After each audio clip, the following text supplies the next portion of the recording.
RMIT University in Australia. She is also a professor of social sciences at Loughborough University in the UK.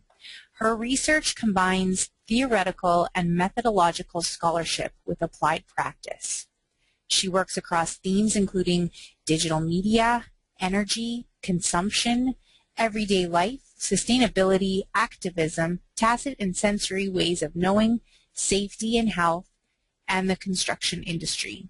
Her researches across urban, domestic, and workplace environments. She's also an international leader in the field of visual digital methodology. And I'll now hand it over to Sarah.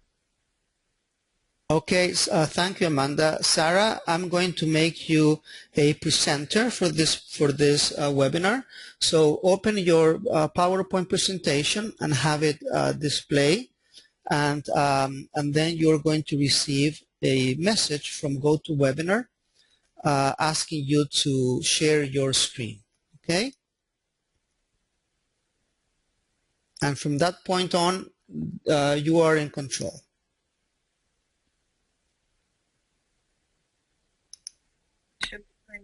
Is that okay? But is it showing now? Yes. Great. Okay then. So everybody can hear me now, yeah? Perfect. Fantastic. Okay then. Well, hello everybody. I'm delighted to be able to talk to you today, and welcome to the seminar. I'm going to be talking today about the question of rethinking moving and the image.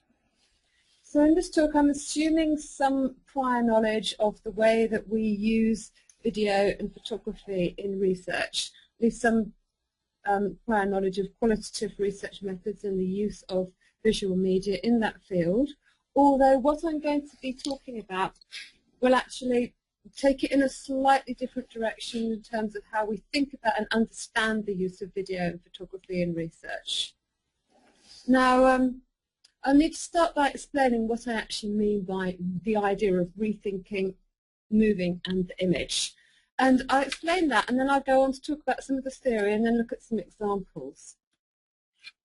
Now, the first thing that I think we need to do when we are doing research about any topic and when we're using any research method is actually explore the theoretical foundations of the work that we're doing. And by this, I mean actually explore the theoretical foundations of the subject matter that we're trying to understand. So in this case, I'm interested in moving and the image. I'm interested in movement and theories of movement to understand everyday life. So I want to examine how theories of movement enable us to understand everyday life. But one of the things that I'm going to argue is that if movement is the key theoretical idea that we're using, and if we understand that the movement of people and the movement of things is integral to everyday life, then there needs to be some kind of connection between this and the methodology and the actual methods we use. So we actually need to follow people and things as they move if we want to understand everyday life, if we take as our first assumption the idea that movement is integral to the way that everyday life is lived. So I'm going to present those ideas, and then I'm going to propose how we might use video and photography to actually do this kind of research. Now, when I do that, I'm also going to invite you to think a little bit more deeply there about how we actually understand the way that method works. So I'm going to ask what it is that we actually record audio-visually, so with video and or with photography, when we as researchers are also moving through the environments with participants who we're doing the research with. So it's also about thinking a bit more deeply, using theories of movement to also understand the research method. And one of the things I'm going to suggest is that the meanings of the images that we produce through these methods are not simply visual recordings of what we saw through the camera. And that's a very fundamental principle of a lot of the work that I do. We're not thinking about visual recordings as just as what we saw through the frame and that we can analyse the content of, but they're actually traces of the routes that we've taken through the world. They mean something rather different in terms of understanding the research context. So that's why I think we need to rethink moving in the image. I'm going to argue that this rethinking of the relationship between moving and the image really has some implications for how we understand the types of knowledge or ways of knowing that we actually produce as researchers. So it has, quite deep implications for how we even understand the object of the research process, and what we can and do actually know when we do research. Now, to start off, movement's integral to the way we live our everyday lives. We move in our everyday lives along pathways, and this picture, if you can see it well, you'll actually see that there's a pathway that's kind of being trod through the grass, a pathway that's created in a particular curve that person after person has followed across a field. Now, walking around in our everyday lives to get to places to do things within our homes, within our towns, within our cities, or moving. If we're not walking, we might be cycling or using some kind of mobility technology.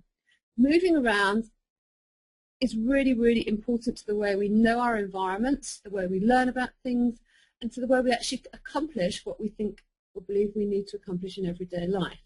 It might be along pathways, but it's also through the kind of digital material environments. And this particular image that you're looking at now is a photograph which was taken in a boat, not a real boat, that was put in front of a simulation or a video recorded simulation of a trip through the sea. So it's an environment that was at the same time digital and material. And this is a trip I was taken on through a simulated sea with lots of other simulated effects as a way of experiencing somebody else's types of experience of moving through the sea. Now, the other thing about moving through the world is that it's part of the ongoingness of everyday life, and it's also to do with how people imagine and innovate into the future.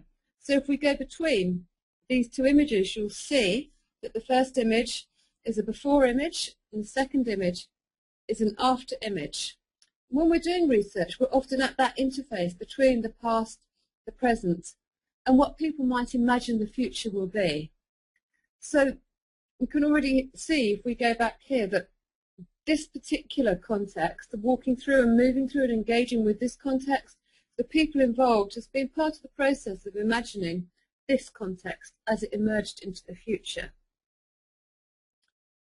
Now, how do we start thinking about some of these questions theoretically? I've started off by just showing you some images and giving you some examples to really introduce the idea that we move through our environments and we appreciate them in that sense. We imagine them as future environments in that sense. And we tend to be ongoingly anticipating, thinking about what we're going to be doing in the future and how we might plan what we call a project of life or a project of garden, or in my other work, thinking about the project of home. So how in this sense do we kind of understand how people engage their environments and how they move through them? Well, theories of place and placemaking for me have been very important in understanding how people engage with their environments and also how research is practiced. Now, in my work, I consider that life happens at the nexus then of a series of interrelated processes, including sensory perception, the movement of people and things, a constantly changing environment, everyday practices, and also the materialities, socialities, biographies, and discourses.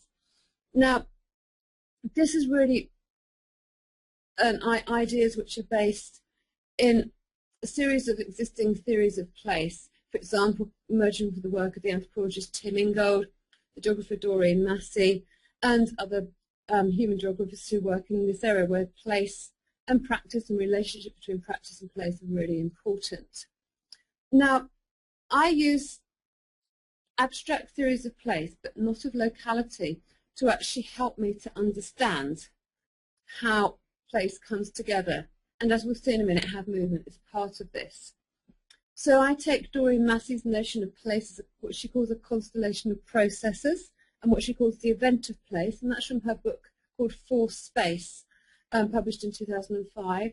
I'm also very interested in Tim Ingold's notion of place as a meshwork or an entanglement of lines. He has a book about the line, which he published in 2007. And his also most recent a compilation of a series of his works brings these ideas forward as well, as does his 2008 article that I've also mentioned there. Now, these approaches see place as open and unbounded and as shifting, so constantly changing and constantly ongoing. So when we think back to the pictures I showed you of the garden, we can see that we look at the first image of the garden, and we have to recognize that that's not an image of somewhere that's fixed and that won't change at all. But like many places, it's ongoing. Different processes, which are social processes or technical processes and material processes, have contributed to what we saw in the second image. So it's ongoing, it's open and open to change, and it's also open to what happens outside it and what comes in it and what comes out of it, the things and the people who move through it and move within it. And that again is why movement is so important. Now, in my work, I also use the notion of emplacement, which means putting the human subject at the centre of place and thinking of the human subject as being in place, but also importantly thinking of the human subject as someone who's moving through place and making place as they're doing that. Now, these are two different ways of thinking about place, because one is abstract and one is very much focused on the human subject. I think they can be compatible, but there are also different directions through which to approach thinking about our relationships with the environment and also the other things that are part of the environment. But what I want to move on to, and the most important part of the presentation though, is to think about how movement as a concept and a practice can actually enable us to understand and research through place. So we started off with this notion of place, the idea that that place is constituted through processes of things and people in movement. If we acknowledge that we're always in movement in some way or other, and that we actually in some sense never stop moving, we're never absolutely still, we're always moving forward in some way, we can think about place as actually being understood as constituted through the intersections of people and things in movement. As people and things come together, certain things happen, certain things are created, and we move on in new ways into the future, as we saw in the photograph of the garden before and after the path was built. Now, our experience of moving through the world is, as phenomenological anthropologists would argue, in part through our sensory experiences as we move through the world. So again, the work of Tim Ingold, the work of Mark Harris is really interesting here, because they write about how as we move through the world, we learn and we come to know in new ways. Now, that's very important for when we think about how participants in our research have moved through the world and learned and known and come to know new things in new ways in their everyday lives. So going back to the garden, we can see how people have walked that path in the first image. They trod that path, they created it, they learned about it, they came to know what it felt like to move through that particular garden as they walked through it. And in fact, in that particular case, they realized that there were issues and problems with walking through it in that way, and they wanted to develop it. And that's one of the reasons why the project of the path developed. But it was developed through this embodied knowing of place through movement. So how do we then actually understand everyday life if movement is so important? Well, my argument is that if we want to understand everyday life, then the things that we're actually researching, we need to follow them. So that means following people, means following material objects, tracking them and tracing where they go and what happens to them and what they encounter. It means also following the intangible elements of life, energy, electricity and emotions. And I'll talk a little bit about some of that in a minute. We also need to follow the everyday life practices as people engage in them. What do people do? How do they do it? Actually engage with them as they're doing it and follow them through the processes. See who and what they encounter, what things, what resources, what intangible and tangible elements of everyday life, and with what effects, what happens when different configurations of things come together. How might that produce change? How might it involve a new way of moving forward? Now, what I call researching through place then involves following people, objects and resources. All of these are part of the wider ecologies of place, where people and things actually become entangled, as Ingold puts it, and together they contribute to the constitution of environments, the actual environments that we inhabit. All of these things come together to shape this. Now, where does the camera then come into this? Well, for me, especially in my work, because I use the camera so much, the camera becomes a very important part of the research process, because with the camera we can follow other people, and we can not only follow them, but we can actually create some kind of record of the process of following, process of doing research with people in movement as a researcher carrying a moving camera. So to focus in a bit more then, we need to ask how video and photographic media can be engaged with research that focuses on movement and the senses. Now I'm focusing just on video and photography here because those are the two key media that I use, but this is also open to thinking about other forms of visual and audio recording research methods as well, if people want to. Now, video subjects can use video themselves to represent their sensory embodied experiences to us as researchers. Now, one option is to give participants the camera so they can film their own lives, and that's another method, not one I'm talking about today. What I actually mean now by video subjects using video to represent their sensory embodied experiences to us is that the camera, and when we as researchers are filming, invites participants to actually perform, to actually show us by doing things, to actually show us what their experiences are by using their bodies to represent those experiences. Now, video enables us as researchers also to engage with the environment in new ways. As we move through environments with other people who we're doing research with, who are experiencing those environments, the experience of textures, sounds and sensations is very important, and we experience those as we move through the environment. Now, when I reflect on some of the research in the garden, for example, as a researcher, I walked through the wet grass in the garden. I was able to experience what local people thought was problematic. When I've done research with people in their homes, I walk through their homes with them. I experience the smells in the kitchen of cooking or smells of cleaning products or whatever it is that people have been doing in their homes. I experience the feel of the floor underfoot, the type of floor surface, a carpet, a wooden floor. I experience the sounds of the home.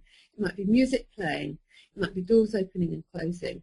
So as we move through an environment, as researchers, but also as ordinary people in everyday life, we experience textures, sounds, other sensations. And video enables us to also record something of our experience of moving through those environments.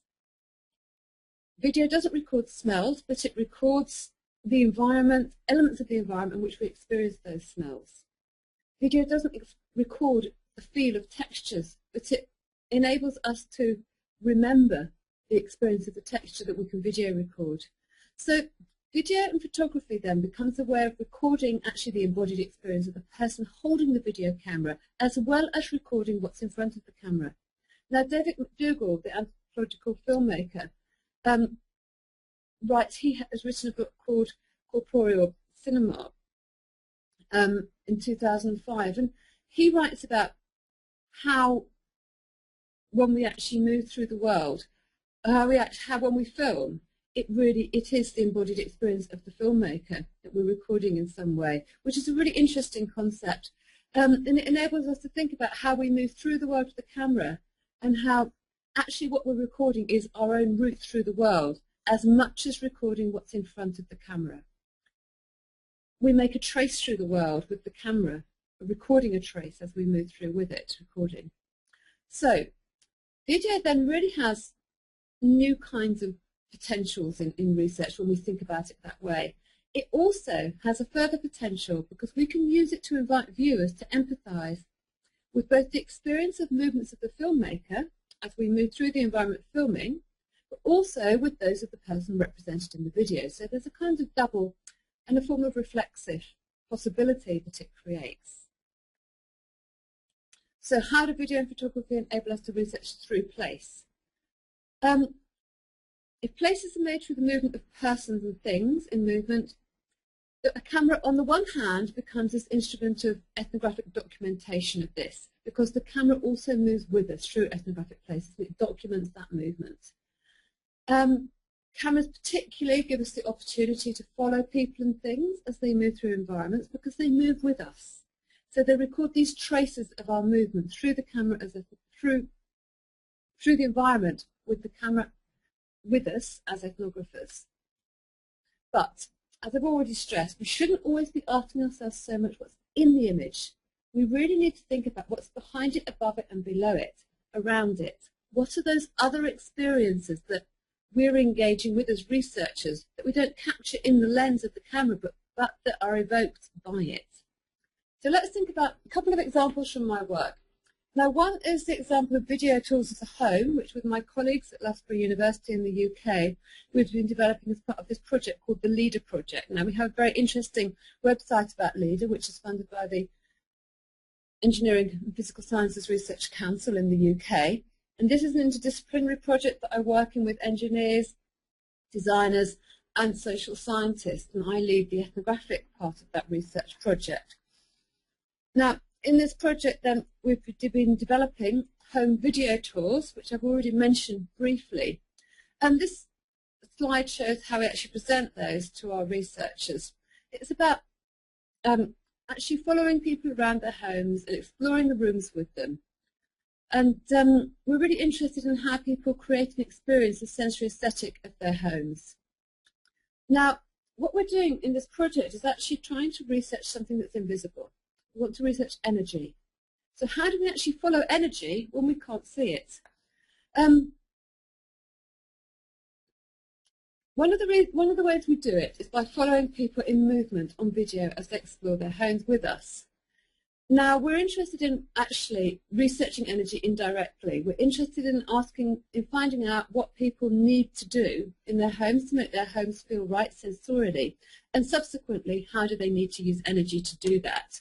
So we ask people to do various things. One is to show us around their homes on video, explore what they do in each room, and what do they do in each room then that involves consuming energy, and also using other resources like fresh air in order to actually make their home feel right. So that's one way in which we can kind of trace or follow the energy by following the movements and everyday activities and movements that people do which require them to use it. The other thing we do is ask people to reenact ordinary things they do in everyday life, which also engages them in moving. So we actually ask people to do things for us that they would normally do in everyday life, and they move in doing so. So they move to their homes. For example, we ask them to reenact their morning routines and their bedtime routines, both of which involve going through the home and through many of the rooms in the home. Again, this involves also following the energy as things are switched on and things are switched off. Things are put on to charge, things are put on timers, etc., etc. So we follow the energy, we follow the resources by following the people.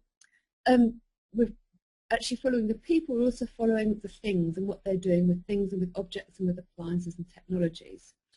Now, there's some clips from that work which can be seen in an online article that I've written with my colleague Kirsten Leder-Mackley, where we do some initial explorations of our methodology and show the video and ask people to engage with that online. So I would like to invite you all to look that up and actually watch some of the videos and consider some of the things we invite you to do. But one of the important things in this idea is that we play video forward and not backwards. One of the things about the English language is that we actually talk about video and audio as being played back to people, but we don't actually ever play video back.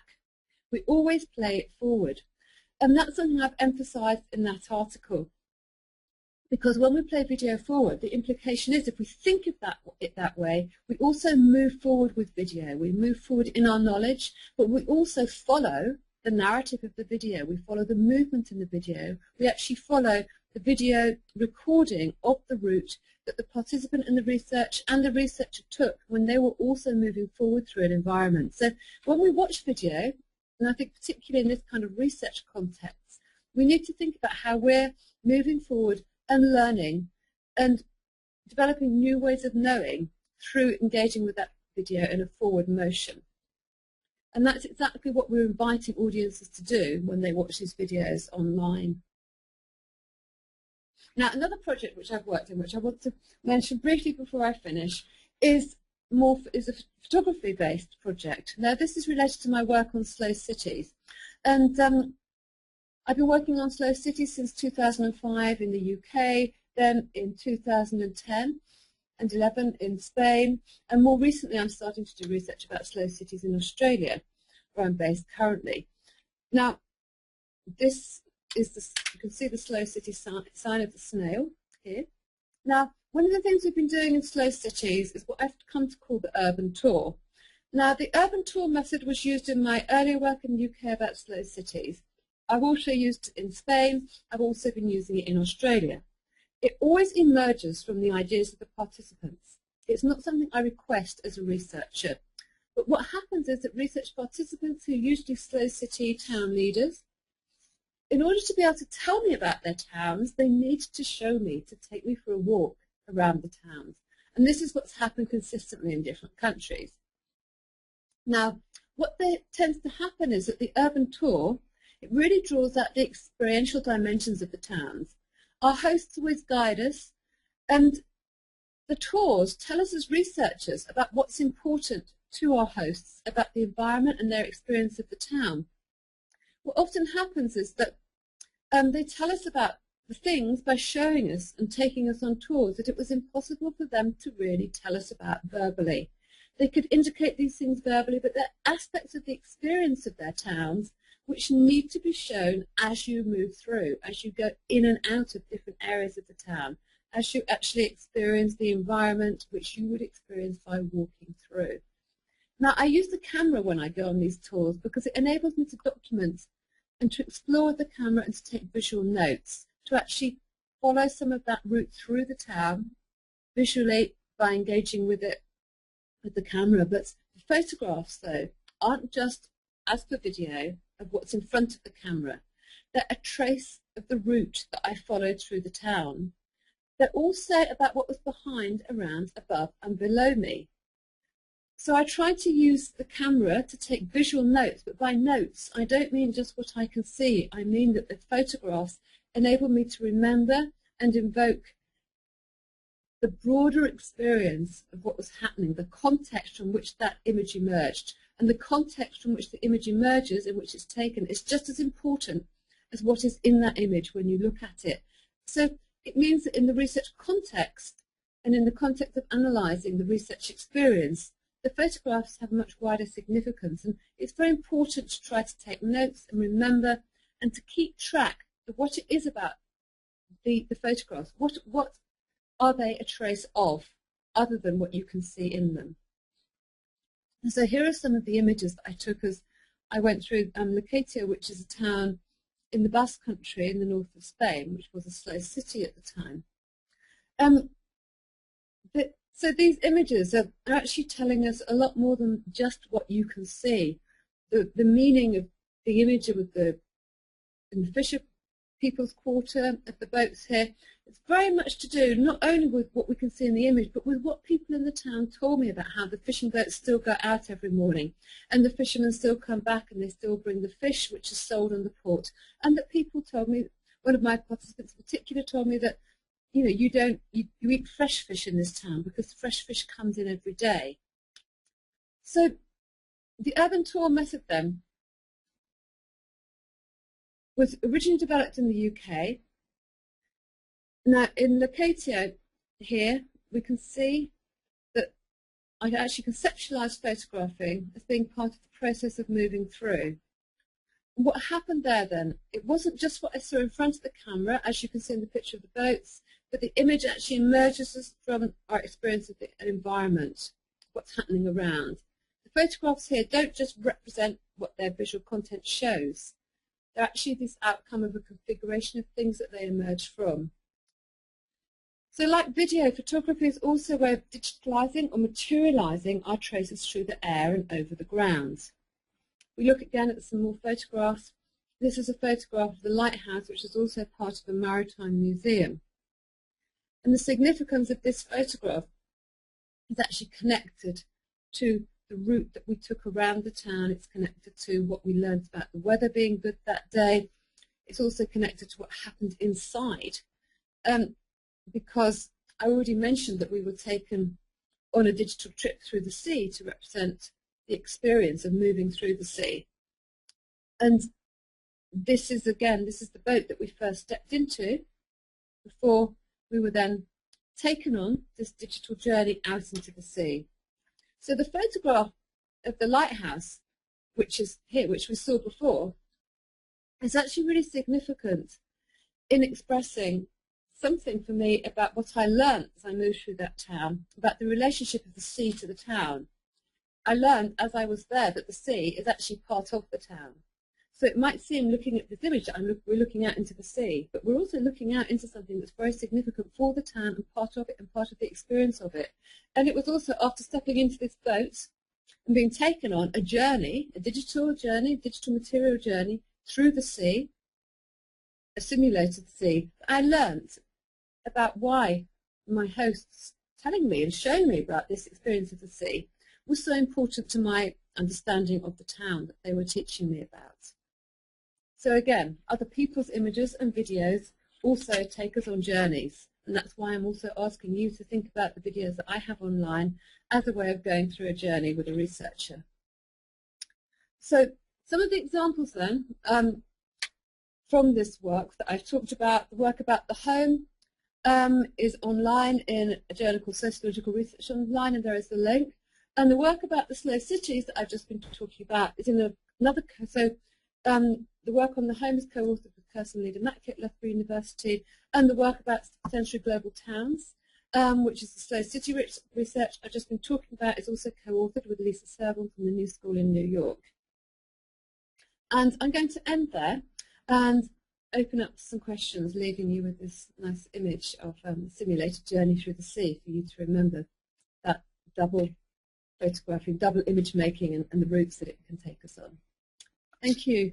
Thank you very much, Sarah. Just leave your PowerPoint open, and I'm going to see if there is any questions. And in fact, I have one here from Westerly. So I'm going to give Westerly the microphone. Let me see if you have a working microphone, Westerly. Just a second. Oh, here it is. So the microphone is open. Now you can speak, Westerly Luth. Hi, thank you very much. Can you hear me? Very well, very clearly, yes. Perfect. Well, thank you for the presentation. I have a question about the social desirability bias. How does the way people want to maintain an image of what they feel like their experiences influence what they show the researcher, and how does that influence what we take away from the method and the sort of, I guess, conclusions we draw about it? Yeah, I mean, I think we have the same issue in any kind of ethnographic research. So on one level, I guess there's a general answer to that question, in that we need to understand that what we're researching is what we're researching, how people want to represent their understandings of the world. I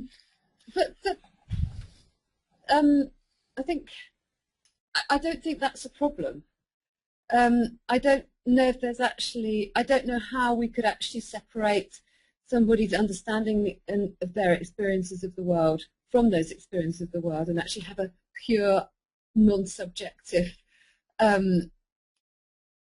pure understanding of somebody else's world that wasn't influenced by their subjectivity, because experience is subjective. So what we're trying to understand is that subjectivity and how people position their experiences in the world. But because those experiences of the world are so integral to the way that people understand their environments and engage with them, that's essentially what I'm trying to understand. That answers the question. Absolutely. Thank you very much. Thank you, Westerly, very much. I'm going to give the microphone to Jory. Your hand is raised, so I believe you have a question. Your microphone is open now. Jory de Coster? No? Okay. Does anybody have a question to ask? Just raise your hand and I will give you the microphone. Allison, I will give you the microphone now. Allison? Allison Feeny? Okay. Oh, no, sorry. Hello? Yes? Yeah, sorry. I was just stepping away. Okay. I'm not sure that I have a question. Well, maybe my question will emerge from my comment.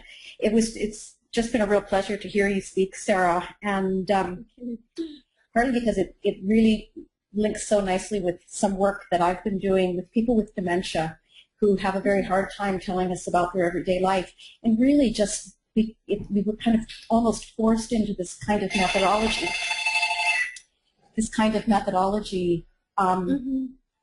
In which we were walking along with people. Yeah. I'm sorry, I'm being interrupted here by a phone. Which we were walking along with people with video and inviting them to show us what they were doing. And what I find most compelling about what you were speaking about is really looking at everything that we're not seeing in the video or the image. Mm-hmm. And I guess the question that comes from that is perhaps a very pragmatic one, which is how do you work with that analytically? How do you work with that analytically? Yeah. I think, well, for me, part of it is actually writing up the narratives of my experiences of being there, and considering, for example, I mean, part of the experience of being there that isn't shown in the camera kind of, I think, comes through in the way that you would talk to research participants. So, for example, if I'm doing work with someone in their home and I'm interested perhaps in learning about how they might use energy to look after their floor, which people may not really think about their floor as being an energy-consuming technology. My experience of feeling the floor underfoot would kind of become part of that whole process of reminding me to discuss it with them. But also the experience of having actually walked on someone's floor with them or through somebody's garden with them and experiencing what's underfoot also enables, I think, the understanding of what's desirable, what's pleasurable, or what's problematic about those particular sensory experiences. Because you have, in some way, when someone's guided you around their world, shared in those. And one of the things that there's a man called David who was the person who always showed me around the garden project that I showed images of. Now, I've written about this already as well. One of the things that he said to me, and because the first time I went to meet him, I did quite a long kind of interview and discussion with him and his wife in their home. And it was really pouring with rain. I mean, it was a really bad day to go outside. But, you know, he thought it was important that I should go out and see the garden. And so they lent me an umbrella and a coat, and I went out there with my video camera to video him, and that's where that image comes from, actually.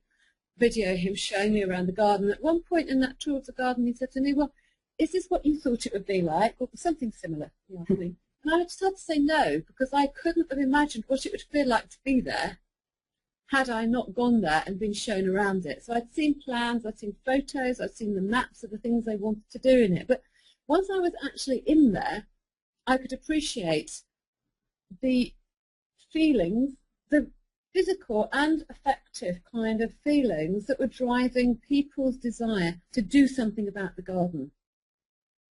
And I think that's, you know, because there were various issues, you know, about fears of vandalism, fears, you know, about what else might happen to it, and also that it was hard to walk through because the grass was wet.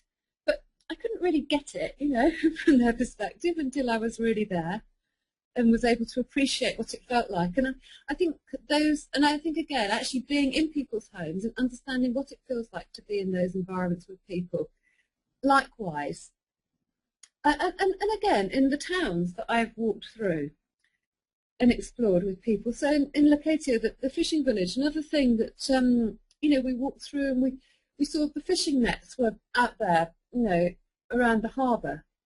All of those signs and that remind you how important fishing in the sea actually is to the town. But as I said at the end of the presentation, it wasn't actually till the end that I realised that the physical town in some way conceptually encompassed the sea as well. It was part of the town. Whereas, you know, for me, initially, I would only have conceptualised the town and its buildings as being the town. So I think that being there, that sharing the environment and actually engaging in some of those things that aren't actually articulated in ways verbally, because perhaps you can't really say them is really, really crucial. So I think it's about trying to be very sensitive to what it is people are actually sharing with you and trying to connect what you feel with what they say, and from that seeking to understand those things that are difficult to talk about, not necessarily because they're personal or hard emotionally, just because they're hard to actually put into words. And, you know, sometimes participants have said, you know, precisely that. And I go into that in the article I've recommended about slow cities. Yeah, absolutely. And just hearing you speak reminds me of how important it is to understand this work as relational practice, that the research work is relational practice. And, you know, I'm in a nursing school, and we are so much forced to offload so much of this work to research assistants. And it can't be. Okay. Yes. I have, if I may, I have another couple of questions. Okay. Yes. Now, Sarah, you wrote your question, but let me ask if you have a working microphone. Let's try to see if you can speak. I'm going to give you the microphone, Sarah. Okay. Is that working there? Oh, yes, it is. Great. Okay. Then I can just, want me to just speak my question then? Yes, please. That would be better. Yes. Okay, great. Hi. Thank you very much, Sarah, for the presentation. I know there's kind of iterative relationship between movement and place in everyday life, but it feels here, and I think it's a really important focus you have on movement itself as opening up and understanding place and everyday life. And I'm just wondering about projects where mobility and movement itself is what's of interest, or kind of a driving, right, kind of conceptual issue. And there are lots of examples of mobile ethnography or go-along ethnography. But I'm wondering if through this work of using video and photography, you have thoughts or other examples of using these same kinds of approaches, but for actually asking about mobility and even immobilities through these methods. Yes, I mean, I have thought about that, you know, that question of mobility and immobility a little bit, because I suppose in an abstract sense for me, the concept of movement is applicable to everything, because we're always moving on in temporally or in narrative, even if we're not actually moving physically. Right. So I would want to kind of use that as a concept, I think, to think about, even when we're sitting still, there is a narrative of forwardness, if you like. And I really like what Doreen Massey writes when she says that, you know, you can't go back, because if you go back, it will be different. So you'll actually be going forward in some way, because there will be, you know, the newness in some sense will be ongoing. And I think there's kind of forms of even mundane and small change and innovation are part, we need to recognise as part of that ongoingness. And so it links also very much to the idea of kind of the ongoingness and flow of everyday life as well. In terms of, researching actual movement and mobility, I have been doing some work with a colleague here, Larissa Horth, and Larissa does some wonderful work about mobile and located media, and we've been looking at camera phone photography a little bit in our work. Been writing together most recently, and we have one article published on that already. What we've been looking at there is how people take photographs as they move through the world, and how they upload those images, and actually how the making of images and moving through the world and moving online and moving offline and moving the digital material actually come together also, in really interesting ways. So I think that this kind of approach and method, and I mean in that work we're not actually photographing and videoing people as they move, but I think that the concepts can be applied in really interesting ways to a lot of very kind of similar or related themes. And because if we do take moving as our starting point and movement as our starting point, we kind of have analytical entry points that we can fix things onto. I think it can work really well in those kinds of contexts where movement and mobility is actually one of the issues. One thing I would say is that I started the presentation by saying that I want to take movement and mobility as given and as a theoretical principle through which to inform what I was going to talk about in the talk. I suppose I would also say that obviously movement isn't the only starting point that we can use for research, and I think there also needs to be a really strong reflexive awareness of, you know, what we're actually doing and why we're doing it if we take the concept of movement as a starting point in the way that I have, because there's obviously a whole range of other potential analytical starting points and entry points into the world that we could use.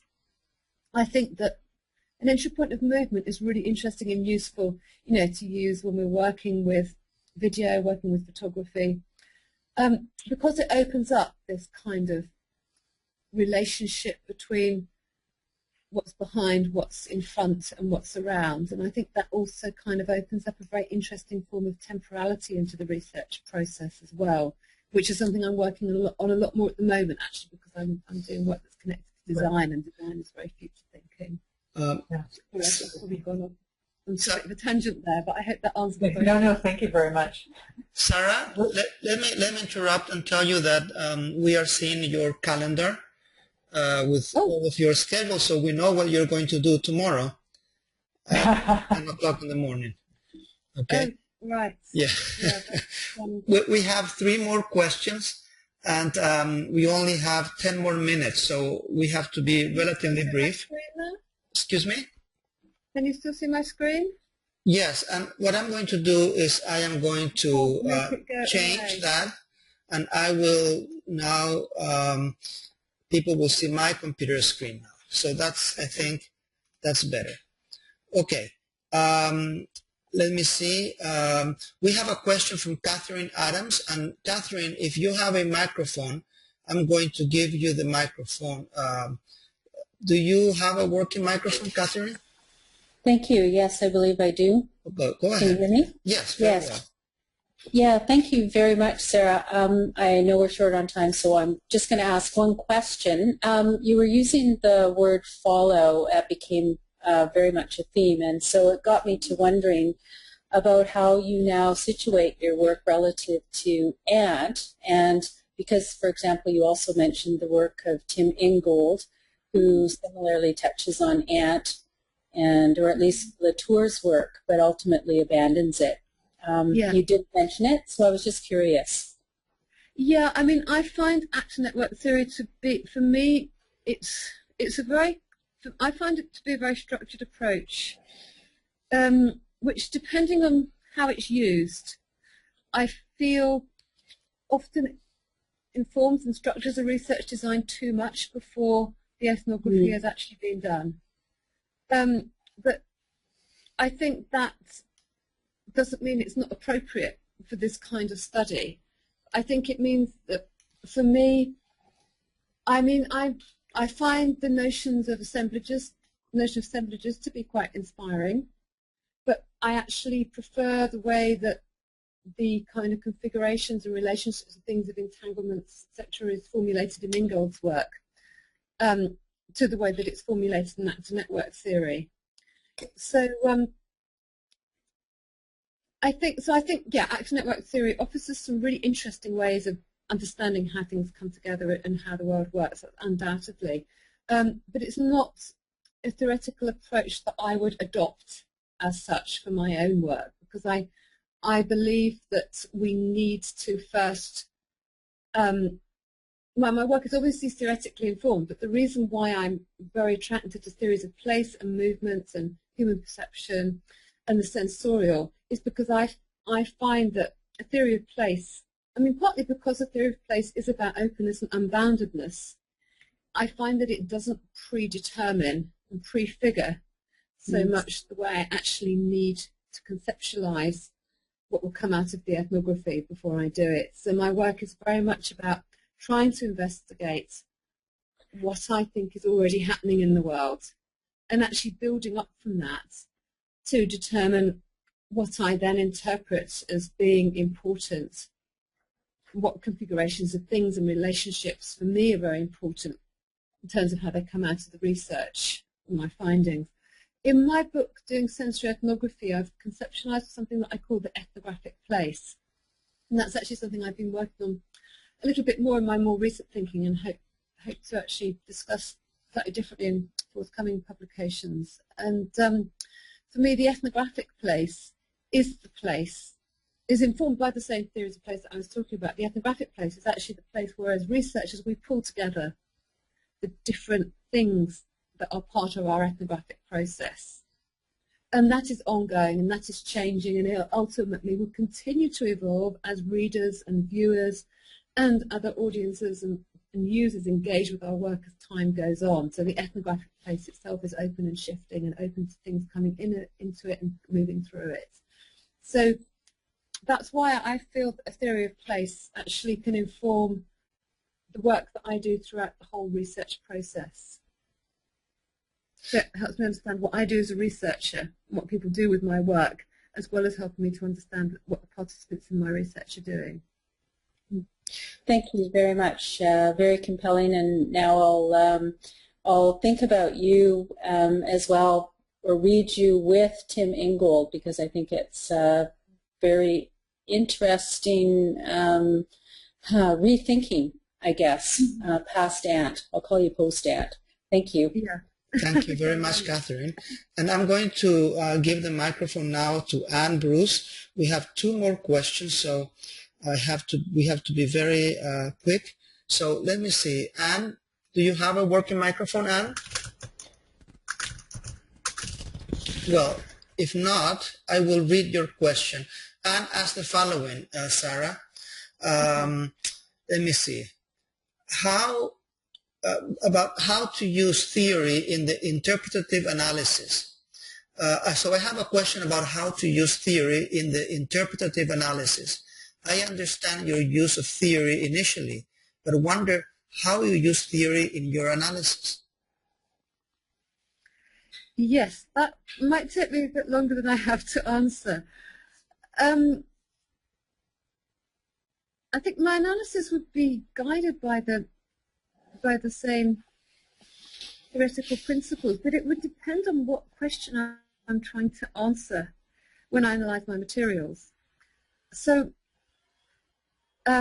if we think about movement, for example, when I analyse the materials from some of my work, depending again on what I'm trying to answer, but if I'm trying to answer a question about how energy is used in the home, I might use a notion of movement and following to also inform my analysis, because I will be asking questions about how have people moved through their homes, how have they consumed energy in that process, how can a theory of movement actually enable us to understand what it is that people are doing in their homes. So that the question, so I suppose analytically, I might be trying to actually use that theory to create a kind of a unit of analysis, which I will then write into my research findings. And I don't know if that's a very clear way of expressing it, but the problem with analysis in ethnography is that it's very difficult for us to actually write in a lot of detail about how we've done our analysis. It's actually something with my colleague Kirsten Lieder-Mackley that we've tried to confront, and we have written about some aspects of the analytical process in our work in the home in an article that's going to be published in Senses in Society in 2013. It's not out yet, but it should be out before the end of the year. So that's actually something to look out for, because we have realised, I think not just me, but the other people as well, that analysis is something that's very little written about in ethnographic methods and methodology work generally. So we've actually done edited a special issue of Senses in Society, and there's not only our article, but there's more than one article in that special issue which does discuss aspects of analysis and the analytical process in sensory ethnography methods. So that might be helpful. Thank you very much, Sarah. And the last question is from Sylvie Rivard, and we only have 1 minute, so if you could answer quickly, and perhaps, I don't know if you would allow people to, maybe they can send questions to Amanda if there is any follow-up questions, yeah. Then you can answer. But I'm going to give you the microphone, Sylvie. So can you hear me? Very well, yes. Thank you. Are people able to hear me? Yes, clearly. Okay, perfect. So I have a question around the relationship between movement, place, and identity, and I'm wondering if you could speak about how or the link between identity construction, like how place shapes our identity, and how our identity then shapes the place that we live in and the movement that we have in the places that we live in, from participants' perspective and from, as well, researchers' perspective. Yeah, I think, well, identity and place are very, very interwoven. I suppose I can't really kind of talk about this at length now because I only have a minute to answer your question. But I think there are different dimensions of this. So one dimension is about the identity of place and how the self-identity becomes bound up with one's identity of being part of that place and engaging with that place, and that being the place that one inhabits and creates and is involved in the creation of. And I think when that becomes, and that perhaps also becomes obvious when you know, place identities are disrupted in some way, or people are engaging with ways to create the identity of place or ensure the maintenance of identity of place. So when I think about the slow city research, I think when I was talking about the urban tools, and a lot of that is very much about the identity of place and how that place is defined, but also how the place is defined is very much bound up with how the place is experienced. And for people who have a commitment to those towns as places, then there is an investment of, you know, the relationship between personal identity as a person who has a sense of belonging to that place, and the identity of the place and the constitution of the identity of that place. So, I mean, I think that they're integrally, you know, bound up with each other. And I don't actually explicitly focus on identity or theories of identity in the work that I'm currently doing, but it will definitely be a route through which to explore the relationship of, you know, people to place and how and why places are made or maintained or felt about in the way in which they are. So I think that would be a fantastic route to take those questions through. Thank you very much, Sarah, and thank you, Sylvia, for your question. Before we finish, I would like to ask Amanda Shuya from the International Institute of Qualitative Methodology to make an announcement. And before I give the microphone to her, I would like to thank everyone for having attended this colloquium, and your support is extremely important for this to be successful. We hope with this colloquium series to be able to reach out to people in different countries who are interested in this in qualitative methods, and people who perhaps may not have access to this type of colloquia in their universities or in their places in general. So this is a great opportunity for everyone. So your support is always appreciated. So now, Amanda, I will give you the microphone for you to say a few last words. Amanda? Amanda, please, you have the microphone. You have to unmute yourself. Yes? Amanda, yes? Hi. Yeah. Hi, Ricardo. Thank you. Can you hear me? Yes, very well. Great. Thank you, Sarah. That was wonderful, and what wonderful discussion that we were able to have at the end as well. So thank you very much. I just wanted to make a quick announcement, and that is with regards to the Qualitative Health Research Conference, which will be held in Halifax, Nova Scotia. So as Ricardo mentioned, we are using these webinars to reach people that aren't able to come to these events in person, but if you are able to come, we are accepting abstracts until July 11th. So there's still lots of time to submit an abstract to this conference. We'll be held from October 27th to 29th. And I'm very excited to let everyone know that our keynote speakers this year are Dr. Marguerite Sandalowski and Dr. Clive Baldwin. So we have some excellent speakers and some excellent plans for that conference. So I hope that many of you will consider submitting abstracts. And that's it. More information about that can be found on our website, www.iiqm.ualberta.ca. Thanks, Ricardo. Thank you very much, Amanda, and everyone. You are welcome to join us for our next session, which will be on July the 25th at 1 p.m. Mountain Standard Time, and the presenter will be Maria Mayan. And more information on that you can find on the IIQM website, the same website that Amanda just now gave you. So thank you very, very much, everyone. Please, we appreciate your participation, and we would love to see you again in the future. Thank you, everyone. Bye-bye. Oh, just by the way, the recording of this session will be available hopefully by Monday of next week at the IIQM website. Thank you, everyone, now. Bye-bye.